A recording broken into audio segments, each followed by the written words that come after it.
January 28th, 1999 is a day that changed my life and changed my life forever. Now, I will tell you that, like a lot of days that change your life, it's not one that I expected, and definitely not the outcome I expected, but one that has changed me and has made me better. Because on that day, I died. Just so you have a little context, you need to know that I grew up in the world of television and entertainment. As a young kid, I loved motion pictures and I loved storytelling. And so as I got older, I recognized I wanted to maybe be a television director. And so I went to school for it and very fortunately was able to marry my high school sweetheart, start a family, and land a job in television for one of the major networks. That was so much fun. And I will tell you, every day going to work was a day when I got to learn, I got to stretch, I got to work with great producers, great talent, celebrities, people from all over the world. And it was one of those things that I just found myself immersed in and I loved. I truly, truly loved. And even today, with our creative agency, I love it. One of the things that happens is when you're doing something that you love, there is a price that you pay. And sometimes the price you pay is the price that others that you love don't get all of you. And sadly, that's what happened to me. After my wife and I had our first child and our second child, and then our third and fourth child, it was right around the time that my business took me all around the world. And instead of being there and being the best dad I could be and be the best husband I could be, I actually became somewhat of an absentee father and husband.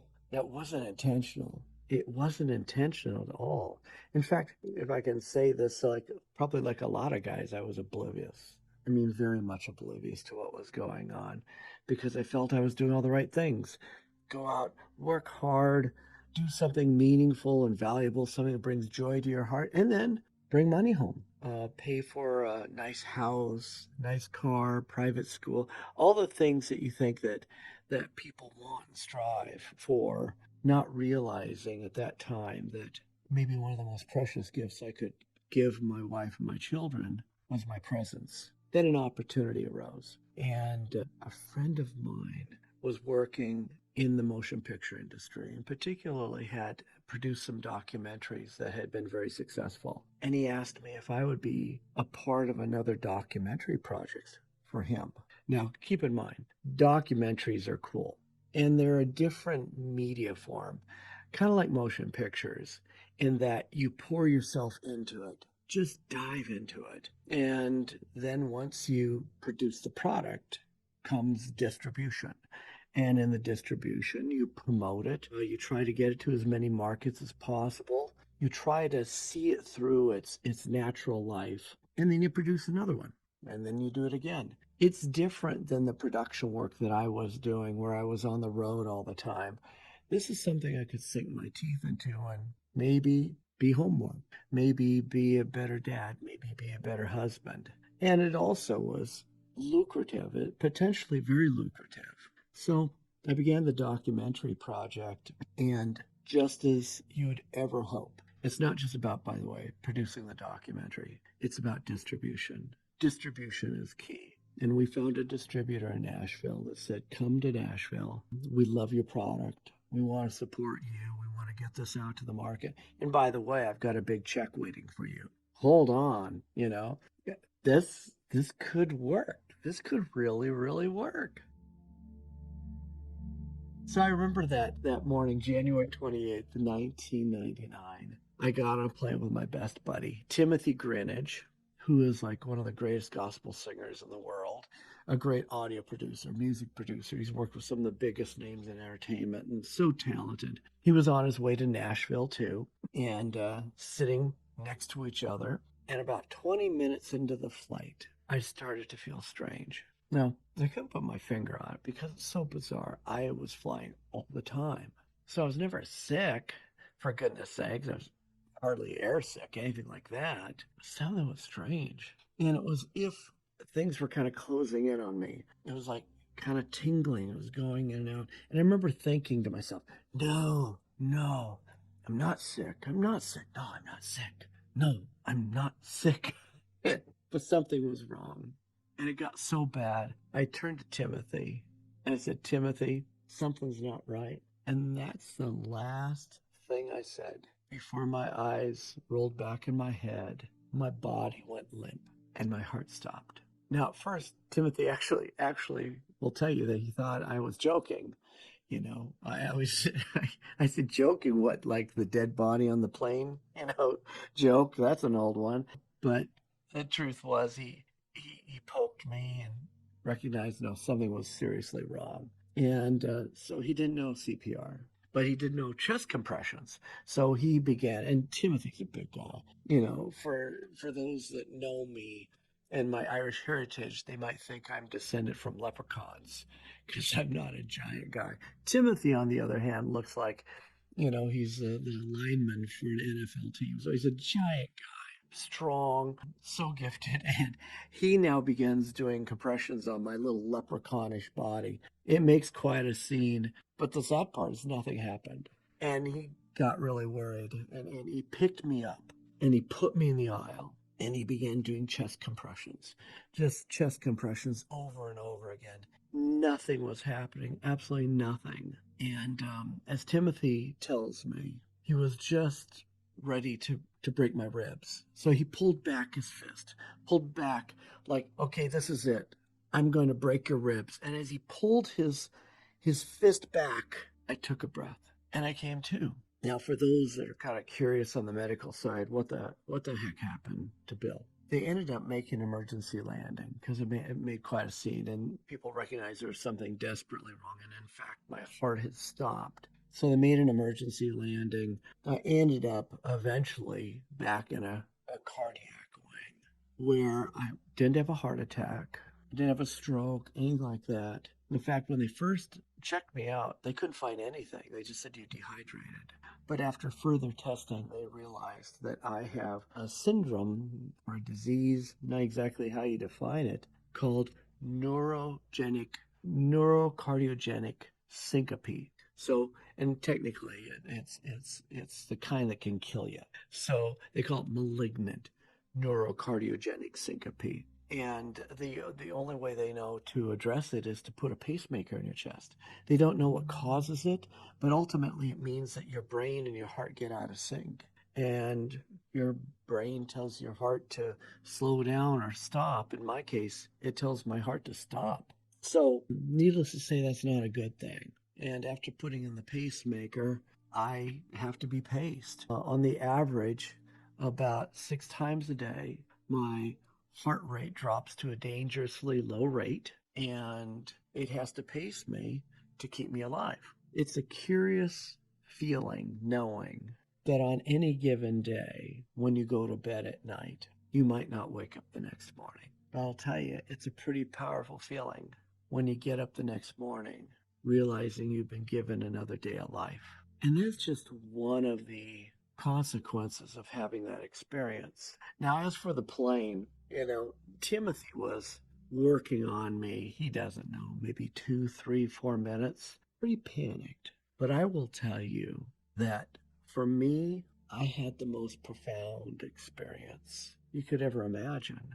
For all practical purposes, while in the dimension of time and space, he was working on me for 2, 3, 4 minutes. I may have been away for 2, 3, 4 million years, because it was in that second, that blink of an eye, when I crossed over from the dimension of time and space to the dimension of no time to eternity. I recognized I moved into a place where everything that ever has happened and everything that ever will happen has happened. And it's a profound revelation. But without a doubt, the most powerful thing I experienced was coming face to face with God. Now, so you have a little context of why that's so meaningful, as if coming face to face with God wasn't meaningful enough. Growing up, my father was very ill. And through most of my growing up years, he was actually supposed to die. And he had a hideous, hideous disease that caused so much pain in him that he constantly was lashing out. And like a lot of people that are in pain, you lash out at people that are near you. That was me. So I experienced a lot of verbal abuse, physical abuse, and it was tough. It was tough growing up. But probably the worst part about that is that a lot of us will superimpose our perceptions of God based upon our experience with authorities in our life, particularly our parents. And even though I grew up in somewhat of a religious household, and look, I could tell you, does all the things that people say, does God love you? Oh yeah, God loves you. Does God care about you? Oh yeah, God cares about you.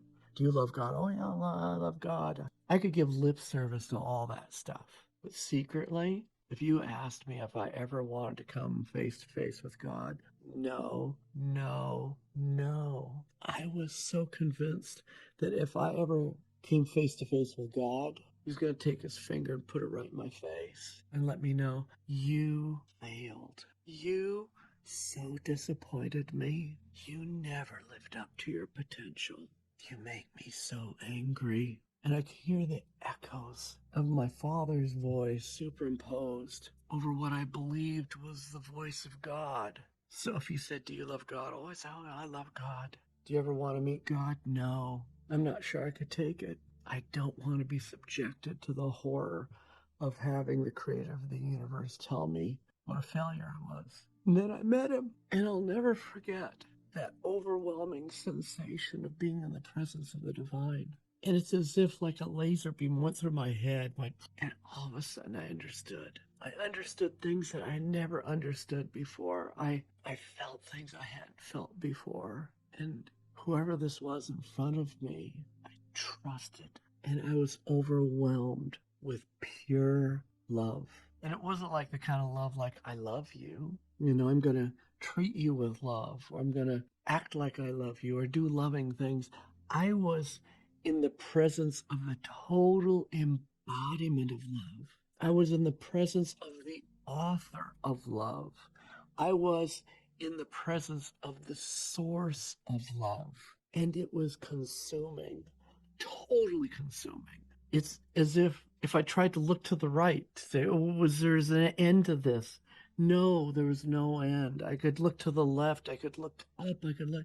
God was infinite. And the presence of God's love and who he was as infinite and as deep and eternal as he was eternal. And so was his love for me. That changes you.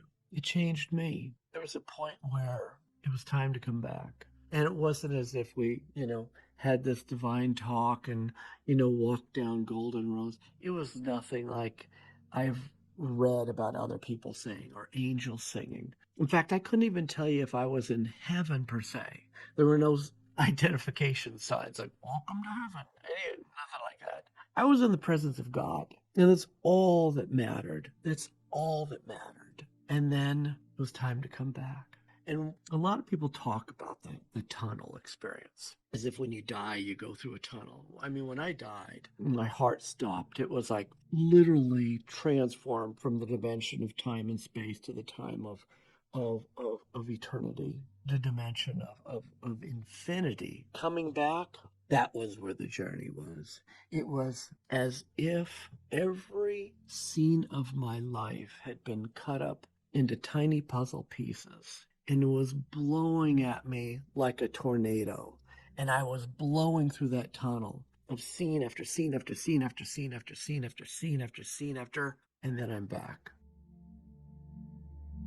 I honestly wish everybody could die and then come back, because it would change how you live.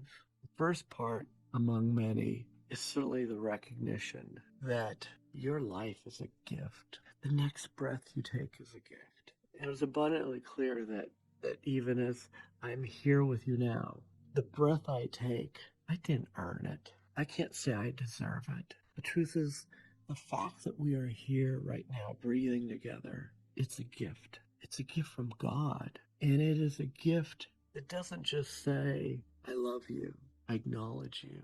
It's a gift that says, you're here for a purpose. The gift you're about to take, the breath you're about to take and the gift that you're about to receive isn't given arbitrarily. It's given because there is a powerful and divine purpose. And just because you might not feel like you know that purpose doesn't mean it doesn't exist. Part of life is walking in that discovery process and learning that and discovering that and being patient with that and then celebrating that, but without a doubt, knowing that it exists. I think the other piece just blew me away is that the creator of the universe doesn't just know you, doesn't just like you, doesn't just love you, but the creator of the universe is madly in love with you, madly in love with you, and has hoped every hope with you, has dreamed every dream, has shed every tear,